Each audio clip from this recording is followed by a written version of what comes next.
What up, y'all? It's your boy, Mr. Downtown Ray Mel, and you're listening to the Entertainment Report on iHeartRadio, live from Dubai for Monday, November 28th, 2016, delivering some major stories and trends going on in the world of entertainment and beyond. You can follow the show on Facebook, Twitter, or Instagram, facebook.com/The Entertainment Report with Ray Melo, that's RAYMELO, on Twitter at The Enter Report, or on Instagram at The Entertainment Report. You can listen to the show anytime you want on iHeartRadio. Just go to iHeart.com or your iHeart phone app, search for The Entertainment Report, and it'll take you to the page. I hope everyone had a great Thanksgiving weekend. Disney released a new 90-second teaser for its upcoming Rogue One, a Star Wars story standalone movie. Directed by Garth Edwards, the latest installment in the space epic focuses on the adventures of Felicity Jones's Jyn Erso and Diego Luna's Cassian Andor. The ensemble also includes Mads Mikkelsen, Adam Tudyk, and Forest Whitaker. The movie is set for theatrical release December 16th. It takes place sometime after the events of Star Wars Episode 3 Revenge of the Sith and before Star Wars Episode 4 A New Hope. Friday's clip features new characters Jyn and Cassian, as well as franchise icon Darth Vader and his space station, the Death Star. Director David Yates and producer David Hyman have confirmed the four central characters from the New York set Fantastic Beasts and Where to Find Them will appear in the sequel, which will take place in Paris. Expected to return are Eddie Redmayne as Newt Scamander, Catherine Waterston as Tina, Alison Sudell as Queen, and Dan Folger as Jacob. Yates told UPI in New York recently, those four guys go straight into the next movie, but we introduced some really interesting characters. Joe, or speaking of J.K. Rowling, is actually writing some crackling new characters in France. Hyman, who was sitting beside Yates, says, the world just gets richer and bigger, and its reaches expands. Folger recalled in a separate interview how Rowling broke the news that the new movie will take place in a different city than the one the film crew painstakingly recreated in England for the first Beast. He said, I heard a funny story about that. They built all of New York in Leaves Dawn, and then David Hyman was like, it's wonderful, isn't it? They came and built all of New York. And then Rowling was just like, it's kind of funny. The next one takes place in Paris. And Hyman was like, we were hoping to get some play out of this set for a while. Asked if he's happy to continue playing his instantly beloved Nomad or Muggle character in the second Avenger, Folger replied, oh my god, yeah. The 5 planned Beast pictures are to serve as prequels to the blockbuster Harry Potter film franchise. All the movies take place in Rowling's Wizarding World. Sylvester Stallone dropped out of Godforsaken less than 2 weeks before shooting was to begin, causing STX Entertainment to stop pre-production on the movie. Deadline reported the development Saturday. The Wrap also confirmed the actor's exit. The exact reason for Stallone's departure was not immediately known. Director Jim Meikle was scheduled to start filming the project in Atlanta on December 5th. Daniel Casey penned the screenplay about an aging ex-con dealing with the death of his estranged son. Horror queen Anne Rice says she is working to adapt her Vampire Chronicles novels for television. She announced on Facebook Saturday that theatrical rights to the Vampire Chronicles are once again in my hands, free and clear. She also added, I could not be more excited about this. A television series of the highest quality is now my dream for Lestat, Louis, Armand, Maris, and the entire tribe. In this new golden age of television, such a series is the way to let the entire story of the vampire unfold. My son Christopher Rice and I will be developing a pilot script and a detailed outline for an open-ended series, faithfully presenting Lestat's story as it is told in the books, complete with the many situations that readers expect to see. We will likely begin with the vampire Lestat and move on from there. We will sit down finally to talk to producers. We'll have a fully realized vision of this project with Christopher as the executive producer at the helm. I will also be an executive producer all the way. Again, I cannot tell you how happy it makes me to be able to announce this. As many of you know, Universal Studios and Imagine Entertainment have optioned the series to develop motion pictures from it, and though we had the pleasure of working with many fine people in connection with this plan, it did not work out. It is more than ever abundantly clear that television is where the vampires belong. Lestat was originally played on the screen by Tom Cruise in 1994's Interview with the Vampire. Stuart Townsend took over the role in 2002's The Queen of the Damned. Legendary actress Angela Lansbury admits she doesn't really understand why Disney wants to remake her 1991 animated movie Beauty and the Beast as a live-action cartoon hybrid. She told Entertainment Weekly, "I was a bit taken aback naturally. I thought, why? Why are we doing this over again? But I guess I don't know why they're doing it. But they are, and it will be interesting to see what they do with it. These are live-action pieces, and I know very well the actress who's playing Mrs. Potts, and she's a very good friend of mine." As if it feels strange that the characters she and her co-stars brought to life will be played by other actors, Lansbury replied, "Oh, absolutely. I don't quite know why they're doing it." She also added, "I can't understand why they're going to do with it that it will be better than what we've already done, and how they are doing it live. It may turn out to be very entertaining and wonderful. It won't be like the cartoon that we did, but it's a good story. It's one of the famous fairy stories that is known worldwide by children. Therefore, why not? I don't blame them for doing it, but I'm sorry, they're not really on our territory. We did it as cartoon characters, and that is quite different from live actors." The New York Daily News noted that the 91-year-old actress brought the house down when she took the stage to perform the film's title song at the Film Society of Lincoln Center's recent 25th anniversary screening of the animated movie. The new version is due out March 17th. Dancing with the Stars Season 23 winner Lori Hernandez and her partner Val Chermaninsky are going on tour this winter with Dancing with the Stars Live, We Came to Dance. Hernandez said in a statement, "I am so excited to continue this amazing journey and join the Dancing with the Stars tour. I loved every minute of dancing with Val and all of the incredible dancers from Dancing with the Stars. I can't wait to be back on the dance floor with all of them visiting cities across the country." At 16, the Olympic gold medalist this week became the youngest contestant in Dancing with the Stars history to take home the coveted Mirror Ball trophy. Also part on the 43-city tour will be Lindsay Arnold, Shanna Burgess, and Alan Burstyn, Artem Chervenistev, Haley Erbert, Jenna Johnson, Keo Masepi, Glenn Chevaneko, and Emma Slater. The show will hit the road December 16th and run through February 14th. And in a related story, Dancing with the Stars professional dancer Mark Ballas married musician B.C. Jean this weekend. People magazine reportedly about 160 guests attended Friday's ceremony at a venue north of Los Angeles. Ballas told the publication, "It's a wild feeling.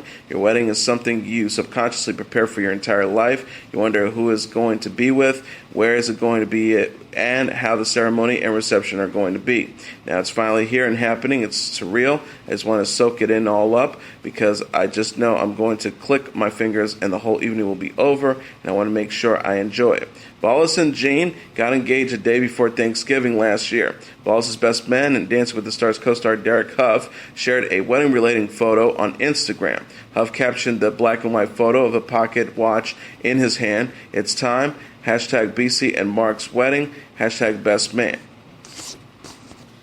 Prosecutors in Los Angeles have charged former child star Anthony Michael Hall with felony battery with a serious bodily injury. TMZ says the charges stem from a September confrontation Hall had with his neighbor. They've convicted the 48-year-old 16 Candles and the Breakfast Club alum could possibly spend up to 7 years in prison. The New York Daily News said an attorney for Hall did not immediately respond to its request for comment regarding the story. And a passing to report, Ron Glass, a beloved actor known for his work on the TV show Barney Miller and Firefly, has died. He was 71. Variety confirmed Saturday the star's death, but said it had no details regarding where it happened or what caused it. The Indiana native also counted among his dozen of screen credits episodes of the classic series Sanford and Son, Hawaii Five-0, All in the Family, The New Odd Couple, Twilight Zone, Family Matters, and Murder, She Wrote. Glass's Firefly co-star Alan Tudyk took to Twitter to pay tribute to the late actor. Tudyk tweeted, "Ron Glass was one of the greatest actors to work with. His laugh was beyond infectious, and his generosity was ever present." He also added, "Ron Glass was also a sassy smartass, and I prize that very much. A leaf on the wind." Glass was 71. Singer-actors Cher, actor Andy Garcia, and recording artist Gloria Estefan are speaking out about the weekend death of former Cuban President Fidel Castro. Castro died Friday night at the age of 90. Cher tweeted, "Fidel Castro was a murderous dictator. He's dead. Like all strong men despots, he let his people suffer and died because of his insane ego." Garcia, who was born in Cuba, issued a longer statement to the entertainment industry trade newspaper Variety. Garcia wrote, "It is necessary for me to express the deep sorrow that I feel for all the Cuban people, both inside and outside of Cuba, that have suffered the atrocities and repression caused by Fidel Castro and his totalitarian regime." He continued by writing, "The promise of his so-called revolution of pluralism and democracy were and continue to be a false promise and a betrayal of all basic human rights. The executions, persecutions, and imprisonment of political dissidents and the LGBT community, denial of free press, elections, and religious freedoms continue to be his legacy. He claims that history will absolve him, but it can also condemn him." Estefan, who is also Cuban-American, said in an Instagram post, "Although the death of a human being is rarely cause for celebration, it is the symbolic death of the destructive ideologies that he espoused that I believe is filling the Cuban exile community with renewed hope and a relief that has been long in coming. And although the grip of Castro's regime will not loosen overnight, the demise of a leader that always saw the annihilation of those with an opposing view, the indiscriminated jail of innocents, the separation of families, the censure of his people's freedom to speak, state-sanctioned terrorism, and the economic destruction of a once thriving and successful country can only lead to positive change for the Cuban people and our world. May freedom continue to ring in the United States, my beautiful adopted country, and may the hope for freedom be inspired and renewed in the heart of every Cuban in my homeland and through the world." Pregnant television personality Vanessa Lachey has announced via Instagram that her third child with her husband, singer Nick Lachey, is a boy. Vanessa wrote on her post, "I have so much to be thankful for this year, especially our littlest Lachey. When Daddy came home from tour this summer and we were moving into our new house, I shared the news. Now I'm sharing it with you. I am so very grateful and thankful for this family of mine and thankful for you. All of your love and support makes what we do fun and worth it. Happy Thanksgiving, everyone." The message accompanied a short video of Nick dragging a wheelie back up to the doorway of the family's mansion, where he is greeted by 4-year-old Camden, who is holding a huge blue balloon. Nick hugs his son, holds his 1-year-old daughter Brooklyn, and kisses Vanessa as the camera reveals an enormous balloon arch declaring it's a boy. The couple have been married since 2011. Television personality Andy Cohen credits his friend Kelly Ripa with alerting him to a spot on his lip that turned out to be melanoma. Cohen discussed his recent health crisis when he guest hosted Live with Kelly Friday. Cohen reminded Ripa, "I had a black dot on my bottom lip, and you and I were at a party for Anderson Cooper's mom in April, and you said you have a black dot on your lip. I don't think that's something good." He says, "It was melanoma and they removed it, and I just want to thank you because you were so dogmatic. The lip heals very well, and I really had a chunk removed out of it." Cohen and Ripa both urge viewers to see a doctor if they notice changes in their skin. Recording artist Lady Gaga responded to rapper Kanye West's hospitalization with a string of supportive tweets this week. She offered in one post, "I support and love you, brother. I see you in bravery and courage to stop this tour and take care of you. You are a great artist." Another message reads, "While I don't agree with everything he does, I hope the public shows compassion and for at Kanye West and each other, one love, one race." She also said, "It's not funny to joke about anyone's possible or not possible mental illness. This is a sensitive time for many. Let's be kind and loving." West, who is married to reality TV star Kim Kardashian, was hospitalized since Monday for exhaustion. He last week canceled his St. Pablo concert tour following days of attention-grabbing rants on stage. Former Spice Girls singer and America's Got Talent judge Mel B posted a video on Instagram imploring fans to help her catch a thief who broke into her car outside her Beverly Hills home, and she's putting up $5,000 to do it. Mel B, whose full name is Melanie Brown, posted the video to Instagram Friday showing security footage from earlier that morning. The video shows a white male in a sweatsuit breaking the real windshield of Brown's car and pulling out 2 suitcases before running away. It appears as though nothing was actually stolen. The thief runs off without the cases, and the video ends. The singer wrote, "I have a $5,000 reward to anyone who knows him. I don't care who was involved. I want this guy caught. At 5:42 a.m. last night, the scumbag did this to my car." The Los Angeles police are investigating the incident. The animated adventure Moana is the #1 movie in North America this weekend, taking in $55.5 million in receipts Friday through Sunday, BoxOfficeMojo.com announced. Coming in number 2 was Fantastic Beasts and Where to Find Them with $45.1 million, followed by Doctor Strange at number 3 with $13.4 million, Allied at number 4 with $13 million, and Arrival at number 5 with $11.3 million. Rounding out the top tier are Trolls at number 6 with $10.3 million, Almost Christmas at number 7 with $7.6 million, Bad Santa 2 at number 8 with $6.1 million, Hacksaw Ridge at number 9 with $5.5 million, and The Edge of 17 at number 10 with $3 million. And now let's take a look at what happened on this date in entertainment history. On this date in 1925, the Grand Ole Opry begins broadcasting. The Grand Ole Opry, one of the longest-lived and most popular showcases for Western music, begins broadcasting live from Nashville, Tennessee. The showcase was originally named the Barn Dance after a Chicago radio program called the National Barn Dance that had previously begun broadcasting the previous year. Impressed by the popularity of the Chicago-based National Barn Dance, producers at WSM Radio in Nashville dedicated to creating their own version of the show to cater to Southern audiences who could not receive the Chicago signal. Both the Grand Ole Opry and the National Barn Dance aired on Saturday nights and featured folk music, fiddling, and the relatively new genre of country western music. Both shows created a growing audience for a uniquely American style of music and were launching grounds for many of America's most loved musicians. The singing cowboy Gene Autry got his first big break on the National Barn Dance. The WSM producers recognized that Americans were growing nostalgic for the real past, so all live performers at the Grand Ole Opry were required to dress in hillbilly costumes and adapt older time names. The 4.5-hour Grand Ole Opry program became one of the most popular broadcasts in the South, and like its Chicago cousin, helped make country western music an enduring part of the popular American musical landscape. And also on this date in 1964, the Shangri-Las scored a number 1 hit with Leader of the Pack.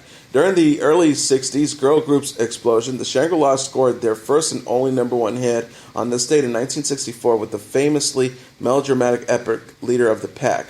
From its sweet beginnings in a candy store, he turned around and smiled at me, you get the picture. The romance described in Leader of the Pack between the song's protagonist and her leather jacket-wearing, motorcycle-riding boyfriend, Jimmy, quickly progressed in the face of strong disapproval from her parents. They told me he was bad, but I knew he was sad. And it was a song, in other words, perfectly calibrated to appeal to the romantic fantasies of America's teenage girls. Fantasies that blended wholesome innocence with hints of danger, rebellion, and darkly handsome boyfriends. But if Leader of the Pack gave the impression that the Shangri-Las themselves were girls of the worldly wise, gum-snapping, white lipstick-wearing variety, the truth was rather different. In fact, the Shangri-Las were a quartet of clean-cut high school classmates from Queens, New York, 2 sets of sisters, in fact. And according to Leader of the Pack, co-writer and co-producer Ellie Greenwich, the Weiss and Ganser sisters were so inexperienced and so nervous about the subject matter of what eventually became their career-defining hit that the recording session was fraught with difficulty, requiring spoon-feeding, mothering, big-sistering, and reprimanding just to get the Shangri-Las through it. For Annie Greenwich and her then-husband, songwriter partner Jeff Barry, Leader of the Pack was their second number 1 hit, followed on the Dixie Cups' Chapel of Love, a song that spun a very different kind of teenage fantasy. Like their former colleagues, Jerry Goffin and Carole King, Barry and Greenwich were responsible for writing many of the classic works associated with the peak of the girl group's eras, including the Ronettes' Be My Baby and the Crystals' And Then He Kissed Me and the Do Run Run, all from 1963. They also wrote later number 1 hits for Man, Do Wada Diddy, 1964, and Tommy James and the Shondells with Hanky Panky in 1966. And as your entertainment report for Monday, November 28th, 2016, I'm your host, Mr. Downtown Ray Melo. I'll be back tomorrow to deliver some major stories and trends going on in the world of entertainment and beyond. You can follow the show on Facebook, Twitter, or Instagram. Facebook.com/The Entertainment Report with Ray Melo, that's RAYMELO, on Twitter at The Enter Report, or on Instagram at The Entertainment Report. You can listen to this episode or any previous episodes of The Entertainment Report anytime you want on iHeartRadio. Just go to iHeart.com or your iHeart phone app, search for The Entertainment Report, and it'll take you to the page. Good night, and God bless you all.